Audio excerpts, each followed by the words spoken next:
C'est juste avant Noël. À la périphérie de la ville, la neige a enveloppé le monde d'un doux manteau blanc. Les toits des maisons sont couverts de flocons scintillants. Et les arbres, habituellement immobiles et dépouillés, ressemblent à des êtres magiques tout droit sortis d'un conte d'hiver. Leurs branches ploient sous le poids de la neige. Tout autour d'eux semble paisible et calme. Mathilda marche avec son frère Finn et leurs parents le long des douces collines.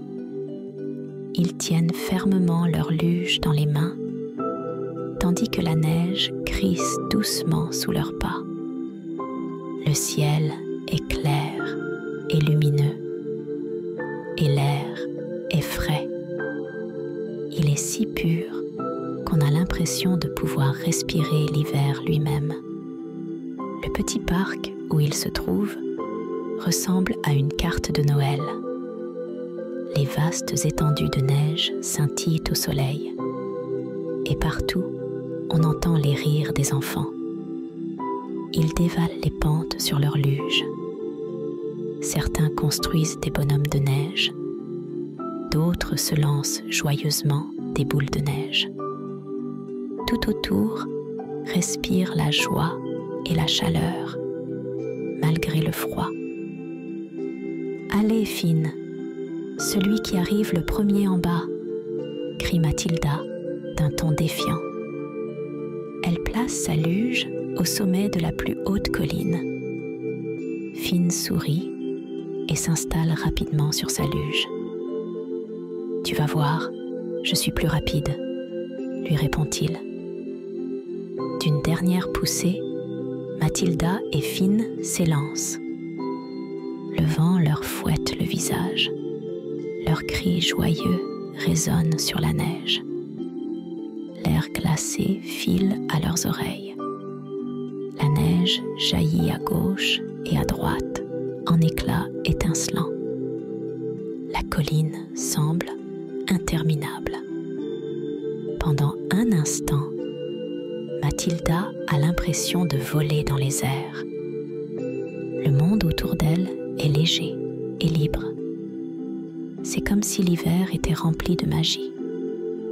Arrivés en bas, Mathilda et Finn atterrissent en riant dans la neige douce. « C'était le meilleur moment », s'écrie Finn. Il se redresse et secoue la neige de ses cheveux. Après avoir descendu la colline encore quelques fois, ils font une petite pause. La mère de Mathilda a apporté du chocolat chaud dans un thermos. Ils s'assoient ensemble sur un banc pour se réchauffer. Le parfum chaleureux du chocolat se mêle à la fraîcheur vivifiante de la neige. Mathilda laisse son regard se perdre au loin. La neige scintille sous le soleil bas. Le ciel au-dessus d'elle commence à s'illuminer de douces teintes pastel. Soudain, elle aperçoit quelque chose qui brille dans la neige. Ce n'est qu'une petite étincelle discrète, un éclat presque caché dans le tapis blanc de la colline. Mathilda plisse les yeux pour mieux distinguer le léger scintillement. Doucement, elle avance, silencieuse et prudente. Plus elle s'approche, plus l'éclat devient évident. Curieuse, Mathilda se met à genoux et écarte délicatement la neige. Là, à moitié enfouie sous une fine couche de neige, repose une petite cloche argentée. Elle brille doucement à la lumière et semble dégager une magie subtile. Mathilda ramasse la cloche. À sa grande surprise, elle est chaude dans sa main, malgré le froid de la neige autour d'elle. Prudemment, elle la secoue et un tintement fin et mélodieux résonne. Pendant un instant, Mathilda s'arrête et écoute ce son. il flotte dans l'air, comme un secret murmuré. Elle contemple la petite cloche argentée qui reste tiède dans sa main. Avec précaution, elle la glisse dans la poche de son manteau. Elle ressent une étrange impression d'avoir découvert quelque chose d'unique, quelque chose qu'elle ne veut pas abandonner. Elle se lève et jette un dernier regard sur la colline enneigée. Les cimes des arbres brillent doucement dans la lumière déclinante du jour. Puis, elle se retourne et rejoint sa famille. Ensemble, ils prennent le chemin du retour. La neige crisse doucement sous leurs bottes. La cloche dans la poche de Mathilda teinte à chaque pas. Le monde autour d'elle semble parfait. L'air frais de l'hiver. La chaleur aimante de sa famille. La pensée des jours de Noël à venir. Les jours passent. Noël approche, mais la neige commence lentement à fondre. Au début, ce ne sont que de petites taches qui disparaissent sous le soleil. Mais bientôt, il ne reste presque plus rien de ce merveilleux paysage hivernal scintillant. La neige, qui avait apporté tant de joie à Mathilda, a presque disparu. Les champs et les routes deviennent boueux. La magie de l'hiver semble se dissoudre dans de tristes flaques grises. Un soir, Mathilda est assise avec son frère Finn près de la fenêtre. Elle regarde le jardin, maintenant presque entièrement dépouillé de sa neige. Les arbres, qui ressemblaient encore il y a quelques jours à des personnages d'un conte enneigé, sont de nouveau nus et sombres. L'herbe apparaît brunâtre et boueuse à travers les restes de neige. Son cœur se serre devant ce spectacle. Elle avait tellement espéré un Noël blanc. Cette sensation magique qu'un réveillon enneigé peut apporter. Mais il semble que l'hiver ait décidé de partir avant Noël. Dans ses mains, Mathilda tient la petite cloche qu'elle a trouvée ce jour si particulier. Elle la fait lentement tourner entre ses doigts. Elle repense au moment où elle l'a découverte. Elle se remémore la douce lueur dans la neige. Ce souvenir dessine un léger sourire sur son visage. Mais la tristesse liée à la neige disparue reste présente. « Tu crois qu'il neigera encore ?» demande doucement Mathilda à son frère. Assis à côté d'elle, Finn regarde lui aussi par la fenêtre. Il soupire et secoue la tête. « Je ne sais pas. Ce serait merveilleux, mais il ne peut pas toujours neiger au bon moment. Noël, c'est déjà après-demain. » Elle jette un bref regard sur la cloche dans sa main. Elle sent une légère lueur d'espoir. Elle perçoit le contact du métal froid, qui lui est désormais familier, mais reste mystérieux. Le désir d'un Noël blanc pèse lourd sur son cœur. « J'aimerais tellement qu'il neige encore une fois, » dit-elle. Et sans réfléchir davantage, elle lève la cloche et la secoue doucement. Un tintement délicat et clair résonne. Il est si mélodieux qu'il emplit le silence de la pièce. Ce son doux semble presque magique, flottant dans l'air comme s'il suspendait le temps. Tous deux continuent de regarder pensivement par la fenêtre. Soudain, Mathilda remarque quelque chose. Elle se frotte les yeux, incrédule. « Finn, regarde, » murmure-t-elle. De petites et fines flocons de neige tourbillonnent doucement devant la fenêtre. Ce ne sont d'abord que quelques-uns, presque invisibles. Mais rapidement, ils deviennent plus nombreux et plus grands. Ils dansent dans l'air sombre du soir, tels de minuscules plumes légères. Finn reste bouche bée, les yeux rivés à la fenêtre. « Il neige », s'écrie-t-il, incrédule. 6 yeux brillent d'excitation. Il neige vraiment. Les flocons grossissent, devenant plus duveteux et plus denses. Bientôt, le sol à l'extérieur est à nouveau recouvert d'un doux manteau blanc. Le jardin, qui n'était que boueux et brun il y a un instant, se pare d'une fine couche de neige. Les branches des arbres se coiffent soudain de petits chapeaux neigeux. L'herbe disparaît sous un tapis blanc et soyeux. Mathilda a du mal à croire ce qu'elle voit. La cloche repose encore dans sa main. Tandis qu'elle observe les flocons de neige tomber, elle ne peut s'empêcher d'être émerveillée. Se pourrait-il que le tintement de la cloche ait fait venir la neige ? Elle n'en est pas sûre, mais la magie de cet instant est bien réelle. Finn appuie son nez contre la vitre et éclate de rire. « C'est incroyable, Mathilda.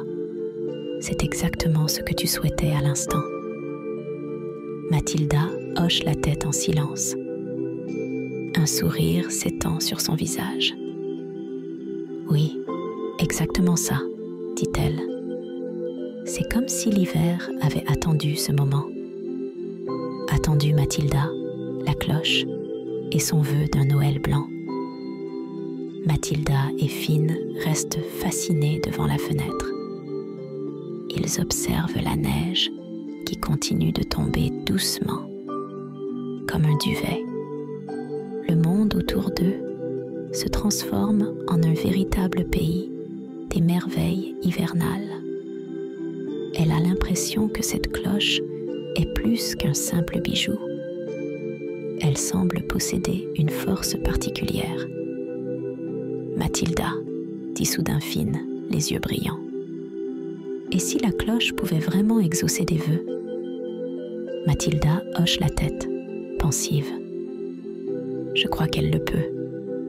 On l'a bien vu tout à l'heure. Il neige depuis que je l'ai fait sonner. » Finn affiche un large sourire et réfléchit un instant. « Alors, je souhaite un énorme morceau de gâteau au chocolat, avec de la crème et tout. » Mathilda éclate de rire. « C'est un vœu génial, Finn, mais je ne suis pas sûre que la cloche fonctionne pour ce genre de choses. » Finn hausse les épaules. « Je vais essayer quand même. » Il secoue la cloche vigoureusement et s'écrie « Je souhaite un énorme morceau de gâteau au chocolat. » Le tintement emplit la pièce. Mais rien ne se passe. Les flocons continuent de danser dehors. Finn regarde la cloche avec une pointe de déception. « Ça n'a pas marché, » murmure-t-il. « Peut-être que la cloche a juste besoin de plus de temps. Ou alors, on doit souhaiter autre chose, » propose-t-il. Mathilda hoche la tête. Au fond d'elle, elle sent que le souhait exaucé plus tôt n'était pas qu'une simple coïncidence. Elle l'avait formulé avec une profonde conviction. Mais il semble que la cloche n'exauce que certains types de vœux, des souhaits qui viennent d'un endroit bien particulier, profondément ancré dans le cœur. Les deux enfants restent assis près de la fenêtre. Après son souhait de gâteau au chocolat, Finn est déterminé à réessayer. « Peut-être qu'un autre souhait marchera, » dit-il pensivement. « Je vais tenter encore une fois. » Finn prend délicatement la cloche et la serre fermement dans ses mains. Fermant les yeux, il déclare « Je souhaite une voiture miniature. Elle doit être rouge et rouler très vite. » Il fait tinter la cloche. Le doux tintement remplit de nouveau la pièce. Mais rien ne se passe. Aucune voiture miniature n'apparaît. Et Finn ouvre les yeux avec déception. Il se gratte la tête, pensif. Peut-être que c'était juste un hasard avec la neige. Ça ne peut pas marcher à tous les coups. Mathilda, qui reprend la cloche dans ses mains, secoue la tête. Je ne crois pas que ce soit ça, Finn. Peut-être qu'elle ne fonctionne que si le souhait est vraiment, vraiment important. Finn sourit malicieusement. Je vais quand même essayer encore. Qu'est-ce que tu dirais d'une énorme portion de glace? Au chocolat, bien sûr. Il glousse et lance un regard complice à Mathilda. Cette fois, fais-la sonner toi. Peut-être que ça marchera avec toi. Mathilda lève la cloche et la fait tinter de nouveau. Cette fois, elle souhaite aussi une glace au chocolat. Elle est curieuse de savoir si le souhait de son frère pourrait être exaucé par son intermédiaire. Mais encore une fois, tout reste silencieux. Aucune glace au chocolat n'apparaît. Ils restent tous les deux assis en silence. « C'est étrange, » dit Mathilda, pensive, en regardant la cloche. Pour la neige, ça a marché, mais c'était des vœux différents. J'ai vraiment souhaité la neige du fond du cœur. Ce n'était pas juste une idée, je l'ai vraiment ressenti, tu comprends? Finn fronce les sourcils et hoche lentement la tête. Peut-être que la cloche sent si c'est un vrai souhait. Pas juste quelque chose qu'on imagine parce que c'est amusant, mais quelque chose qui compte vraiment pour nous. Exactement, dit Mathilda, en regardant Finn avec des yeux brillants. Ce ne peut pas être un souhait qu'on fait juste parce qu'il sonne bien sur le moment. Les deux enfants restent assis en silence pendant un moment, réfléchissant. La cloche repose dans les mains de Mathilda et son tintement semble soudain encore plus significatif. Ils comprennent maintenant que la magie de la cloche ne réside pas dans le fait d'exaucer tous les vœux, mais dans sa capacité à reconnaître ceux qui comptent vraiment. Le lendemain matin, la première lumière du jour traverse les rideaux de leur chambre. La neige que la cloche a fait venir recouvre toujours le monde extérieur. Au petit déjeuner, Finn est inhabituellement silencieux. D'ordinaire, il déborde d'énergie et parle sans arrêt. Aujourd'hui, il remue pensivement son cacao, jetant de temps à autre un coup d'œil à Mathilda, puis à la cloche posée sur la table de la cuisine. Enfin, il dit doucement « Je crois que j'ai un vœu, un vrai, qui compte vraiment pour moi. » Mathilda pose sa cuillère et le regarde attentivement. « Quel est-il ? » « Je souhaite que grand-père puisse venir pour Noël. Il avait dit qu'il ne viendrait pas parce que le voyage est trop long. Il dit qu'il se sent trop fatigué pour voyager. Mais il me manque. Un Noël sans grand-père, ce n'est pas pareil. » Mathilda comprend le souhait de Finn. Depuis que grand-père a annoncé qu'il ne viendra pas cette année, elle n'arrive plus à imaginer Noël aussi joyeux qu'avant. « C'est un beau souhait, Finn, » dit-elle. « Je crois que la cloche pourrait le réaliser. » Finn prend la petite cloche argentée avec précaution, comme si elle est fragile. Il ferme les yeux et inspire profondément. Il la tient fermement pendant un instant, puis il la fait doucement tinter. Le son clair et pur emplit la cuisine. Pendant un court instant, le temps semble suspendu. Les deux enfants restent assis en silence. Puis, Finn ouvre les yeux et murmure doucement. « Je souhaite que grand-père vienne pour Noël. » La cloche redevient silencieuse. Rien ne semble changer. Tout paraît identique. Pas de moment magique. Pas de changement soudain. Pas d'appel spontané de grand-père pour annoncer qu'il est en chemin. Si c'est un vœu sincère, il se réalisera. Donne juste un peu de temps à la cloche, dit Mathilda. Le reste de la journée, les deux enfants jouent dans la neige et font des biscuits. Mais Finn ne peut s'empêcher de repenser sans cesse à son souhait. Pendant le dîner, ils sont tous réunis autour de la table.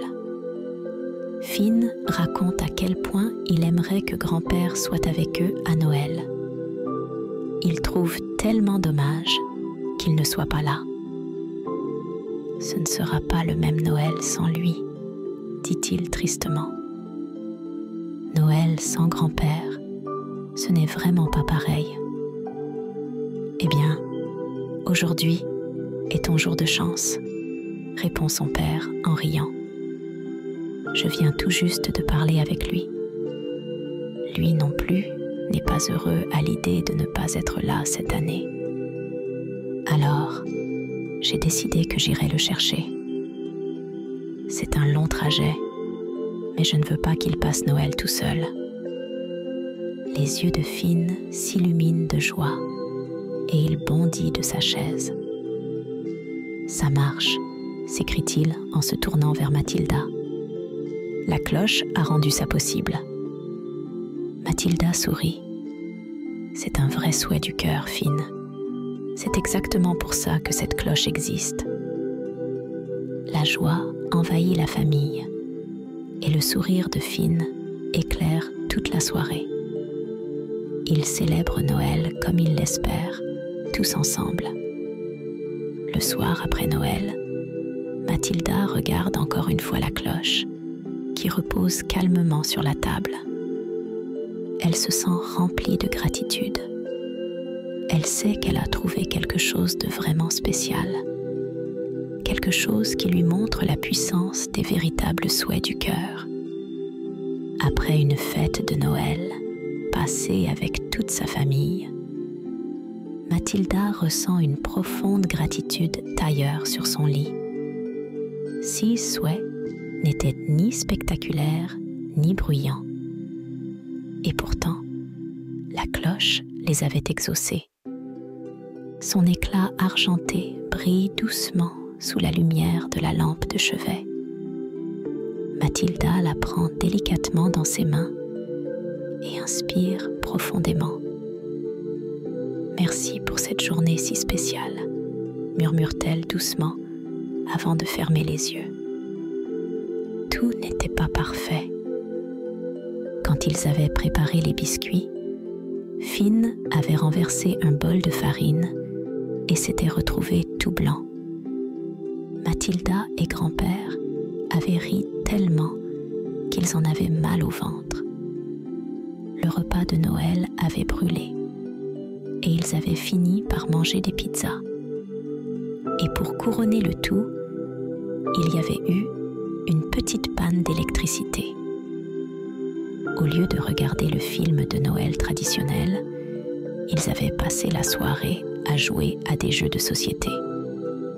16 petits imprévus avaient rendu la journée plus vraie et plus vivante. Et le plus beau, c'était que les vœux les plus importants s'étaient réalisés. Mathilda s'assoit en tailleur sur son lit, la cloche serrée dans ses mains.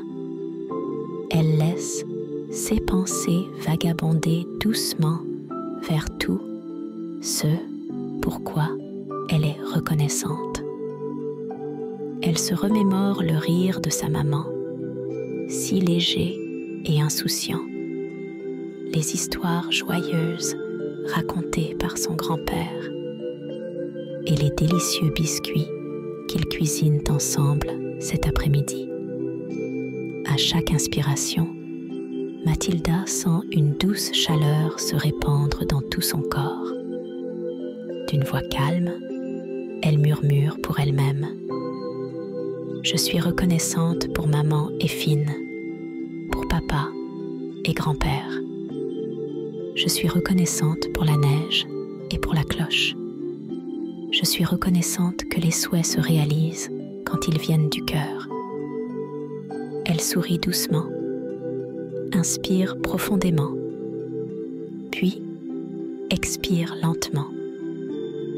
Après quelques minutes, elle ouvre lentement les yeux. Elle repose délicatement la cloche sur la table de chevet, puis se glisse sous sa couverture, bien au chaud. Même si ce n'était pas un Noël parfait, ses plus grands vœux du cœur s'étaient réalisés. Bonne nuit, petit rêveur.